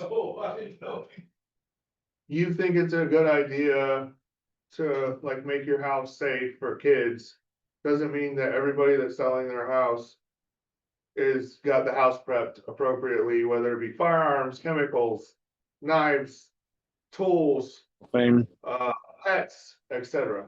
Right? So when we go into a home, if they're bringing their kids to the showings, I let them know before we even have the first showing that, hey, please keep your kids with you at all times. Do not let them run off to other parts of the house unattended.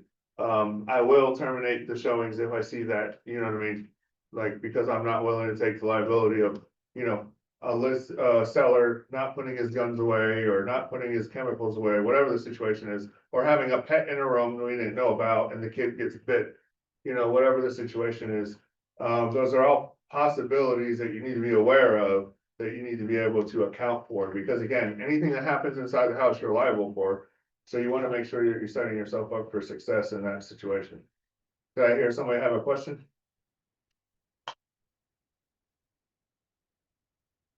And I also was going to mention cameras. We touched on this before as well, but also it's good to, as far as setting expectations when you're showing homes, set the expectation that, listen, when we go take a look at homes, many homes will have a camera right at the front door, or right inside, several can be inside the home, and maybe it'll be conspicuous or, you know, inconspicuous. So be very mindful. Let's just take a look at the home and kind of keep our comments to ourselves. And then once we're off the property, we can touch base or talk about strategy moving forward, or if you like it or not. So just be mindful of that as well, and have that conversation with your clients. All right, so. Remember, your job is to help them find a home that they can buy, right? Not just endlessly show them homes on the weekend because that's what they like to do for a hobby. Right? So to that point, if you're walking through the first couple houses, right? And you start to notice that they are not cutting the mustard, and you know that the third house that you're about to walk through is very similar to these first two. Ask them if they want to cancel the showing so that you guys can sort of deep dive into, find out how you guys got off track on what their actual needs are versus the showings that you've scheduled, or what the homes that are showing up on their search, right? So you can have some clarity moving forward on what a better house would be for them in their price point or location, or otherwise look at other options.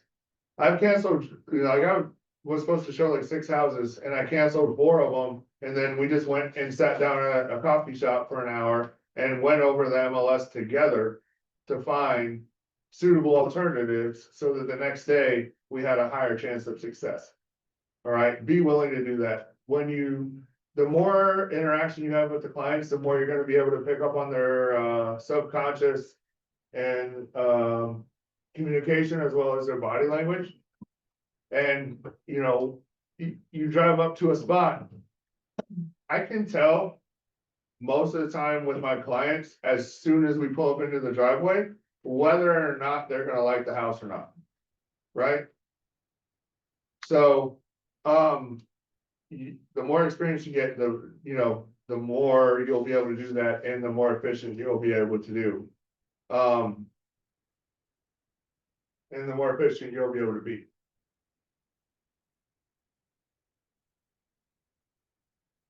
All right. What's the same? Reason inspires what? Oh, reason buyers hesitate.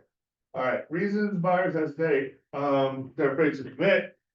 They don't like some minor detail of the home, they feel they haven't seen enough houses, they need to sleep on it or get their opinion of a trusted advisor. Toby, how would you handle the first reason? Ooh, I mean, I would try to just get them into another consultation where I could like explain it and be more thorough. To where that gives them the reassurance if they want to commit to it or not.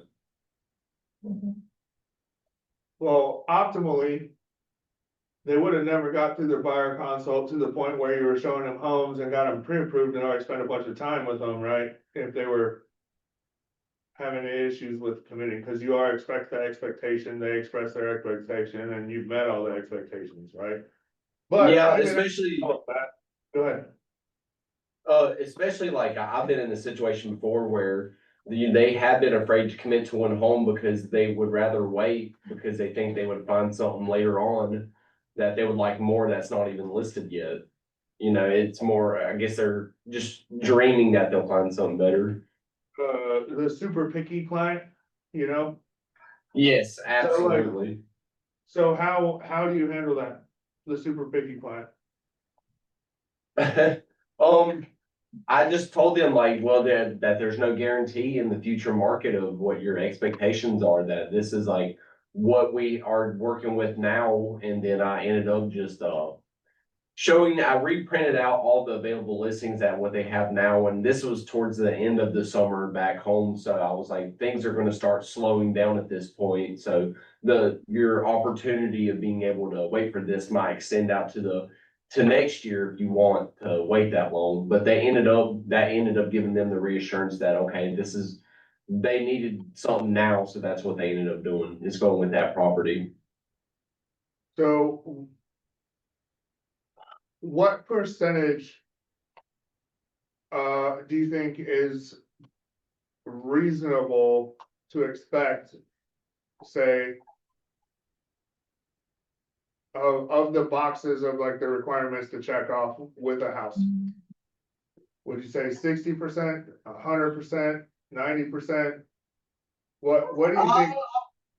Probably When it comes to 70%. buyers? It marked You up all think their boxes. 70% is reasonable?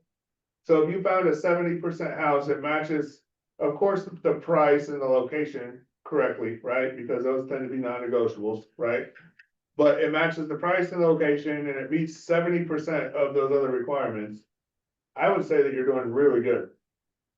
Right? Mhm. I would say you're doing really good. I mean, would you agree? Mhm. 70% match on all of the other requirements besides price and location? Absolutely. Yeah, you can find me a house that meets 70% of my other requirements, like, bro, let's go.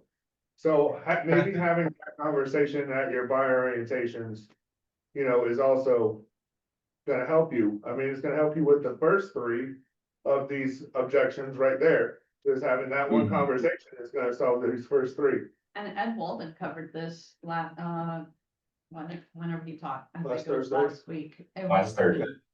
It was on Tuesday. Tuesday, I think.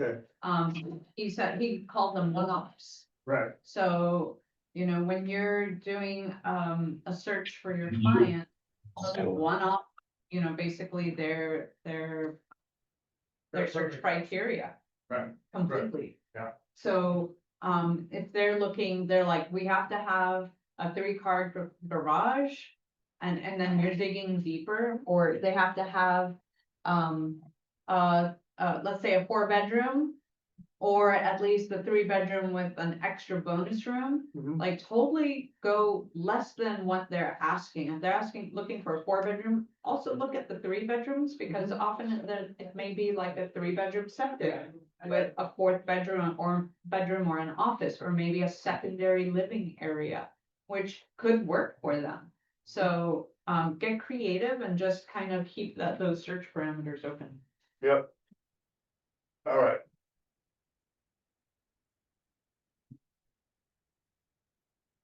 So.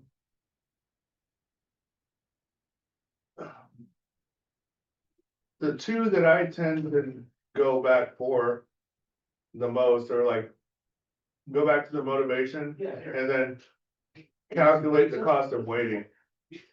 Those are the two things. Because in Alaska, if you're averaging 4, 5, 6, 7% annual appreciation, that same house next year is gonna be 20,000, 30,000 more, right? And it may be now outside of their budget, whereas if they bought it now, that $20,000 or $30,000 worth of equity would be theirs. All right, what odds do you guys have from this portion?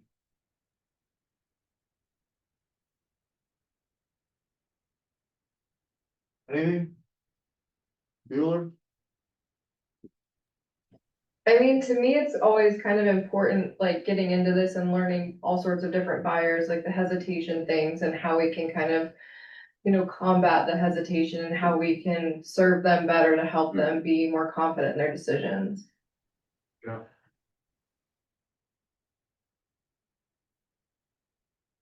Way behind time, huh? I still got like 20 slides of assessment. Yeah. But I feel like we've gone through a lot of this stuff, just sort of out of order. Yeah, That and makes this actual module happens to be like super long. Yeah. So it actually contains quite a bit more information. So, so keep going, Matthew, if you have time, if not, I'll jump in. Okay. But again, if any of you all on Zoom have to hop off because of time, we're going to keep going. It is recorded and, it will be posted, but we're just gonna keep chugging along. Okay, so the seller's graph, I mean, we're gonna go over this pretty quick because we already talked about sellers quite a bit during the buyer's portion, right?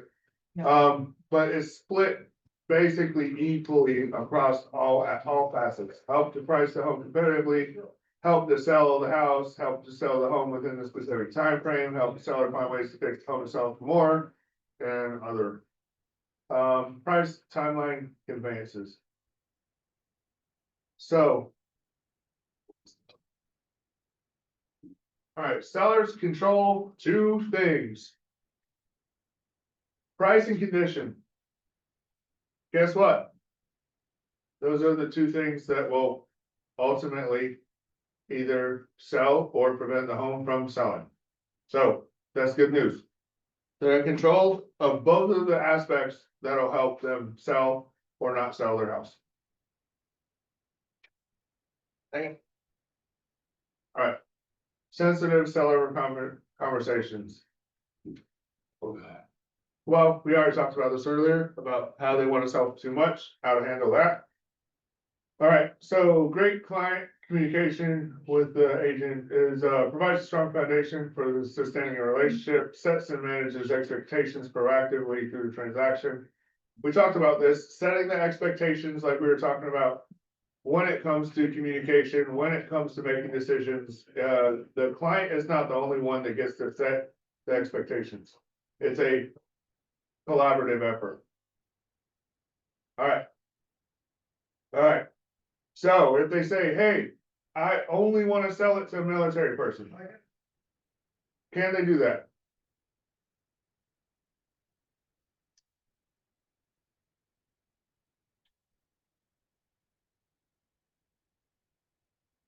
No, Correct. Correct, they cannot do that, right? Now. Can you make your listing more attractive to military buyers? Sure. Right? You know what I mean? You can put in there things like, hey, it's easy access to JBER or something along those lines. You can absolutely do that, but you cannot say, hey, civilians get bent, we're not gonna sell it to you. Right? It's not gonna work. At that point, you have to freaking terminate immediately and then move on. Good. The YC4Ts or Y4C2Ts. Yes. Yeah. Yeah. Yeah, so we've discussed this, but absolutely what we really wanna hyper focus here is integrity. Correct. You're moving forward with integrity, to best represent your clients and yourself, truly. Right. So listings are a huge opportunity for buyers as well. So if you can get a bunch of listings, chances are your listings will turn into buyers. Either because the sellers will be moving somewhere that they need a new home, or buyers will reach out that are unrepresented, looking to purchase that property that may not work for them, and they'll look at other properties with you and you'll sell homes to them. All right, so we talked about document expectations. When you have a listing, you need to make sure that your documents are up to date and in the MLS. That will solve a lot of your problems, because when it comes time to write offers, you can either email out the disclosure in the bill of sale 19 different times to 19 different people, or they can just pull it from the MLS, right? One sounds way easier than the other one to me. Get good pictures and floor plans, yep, set the right schedule for your listing. So this is a conversation that you need to have with your seller to make sure that they're available at the times that you have it open in showing time for showings to be scheduled, right? And I also add my seller to the showing time to be able to approve showings. So it sends them a text and an email at the same time it sends me a text and an email. So they can go in there and go, yeah, that time works, or that time does not work, right? so that they have some kind of onus on accepting the showing versus not. So there's no issues with miscommunications.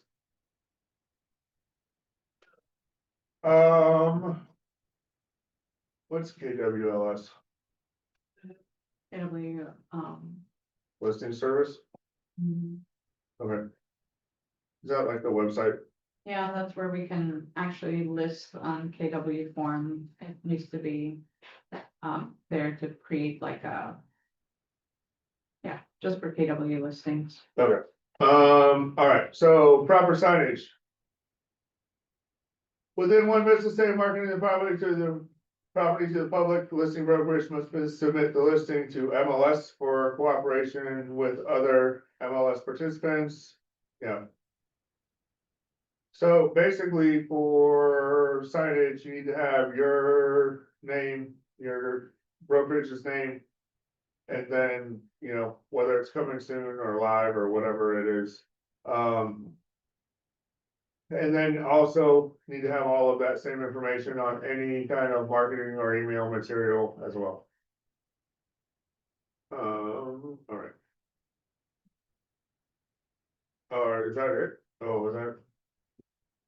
I think I have. And then we go on to success with co-agents.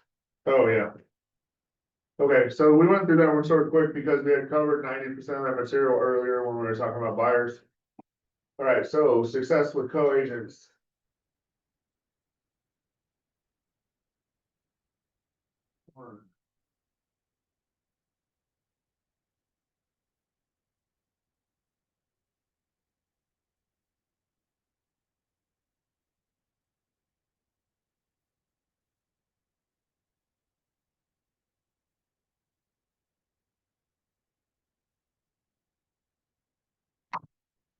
All right, so when you're talking about communication with other agents,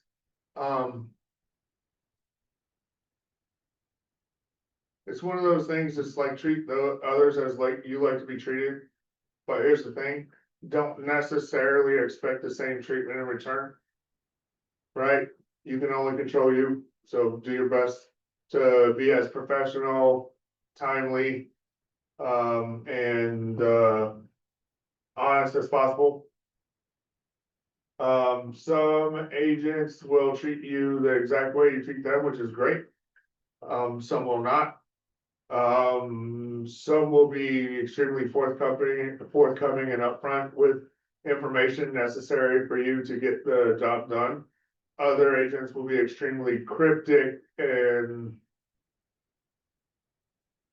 avoidant when you ask them questions, which can be extremely frustrating when you're just trying to get an answer to a simple question. And they are not forthcoming with any information at all. So just keep that in mind. I would not call people late at night unless they know that the call is coming. I would just send an email and then attack it first thing in the morning. I find that there are very few actual emergencies in real estate, right? So the chance that the thing that you need done tonight can get done in the morning is normally pretty high, right? If you had a deadline of like, hey, you have to respond to this offer by 6 PM or 7 PM at night, whatever the time is. Just text them if you're not gonna be able to get it in time and coordinate and say, hey, look. These are my limiting factors, these are why I'm not gonna be able to respond in time. Can we touch base in the morning? 99% of the time, that's going to be fine. That 1% of the time that it's not fine, it's okay, still fine. It's just that situation wasn't meant to be and you can move on.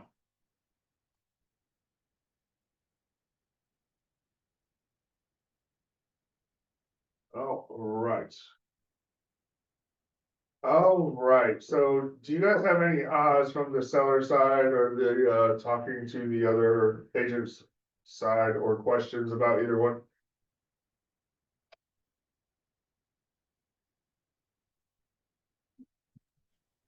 You know, you made a really good point about the emergencies. I just remember that early on with real estate, I would always kind of ride that roller coaster of the, oh, now is a huge drama, then it's not. Then here's a huge drama, you know, and I would not be in control. I mean, just being transparent, I wouldn't be in control of my own emotions almost to where the client picks up on that. Oh, So yeah.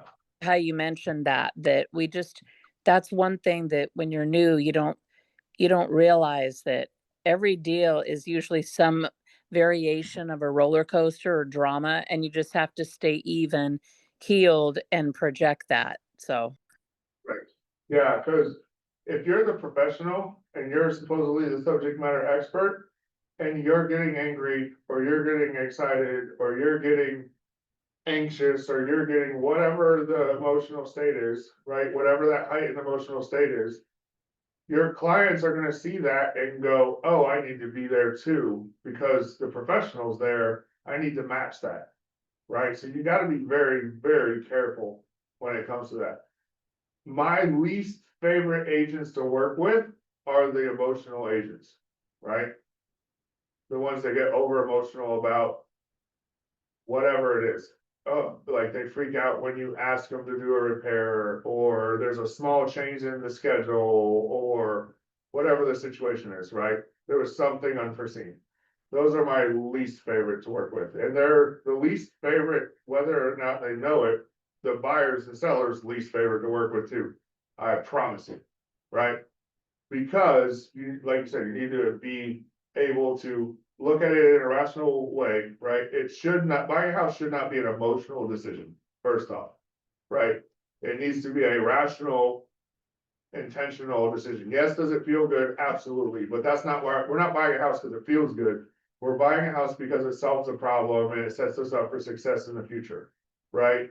We're not buying it because we need some dopamine release in our brain. I'd own 19,000 houses if that was the case, right? And be in $1 billion of debt. But when you're the professional, like you said, you need to deliberately change your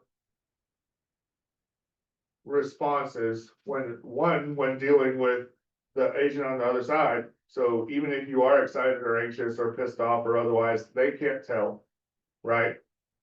And two, when you're dealing with your client, keep it on an even keel so that you can be, you don't have to be a robot, right? But don't be necessarily, because they're already gonna be anxious, they're already gonna be excited, they're already gonna be scared, whatever the mixture of emotions is. You don't wanna feed into that and add to that. You can acknowledge it and validate their feelings, but while also being calm, cool, and collected, and providing them with the answers they need to mitigate the negative emotions and turn them into positive ones. Does that make sense?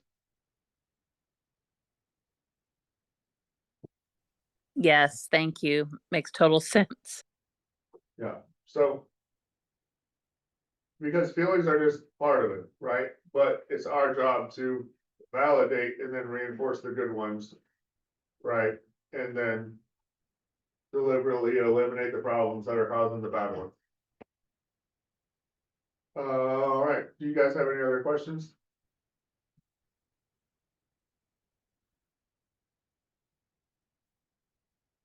Nothing? I did that good of a job that you guys don't have any questions? Find that highly suspect. Nothing, huh? All right. Well, I'm gonna hand you guys back off to Sharon. Thank you. Sharon's capable hands to play cleanup for me, and you guys can ask all the questions you guys didn't want to ask me to ask her. Sound good? All right. You guys have fun. You guys missed out on some pizza. I ate it all, so there's nothing left. Thank you very much, Matthew. I really appreciate you. Thank you, man. All right, let me pause here. Pause.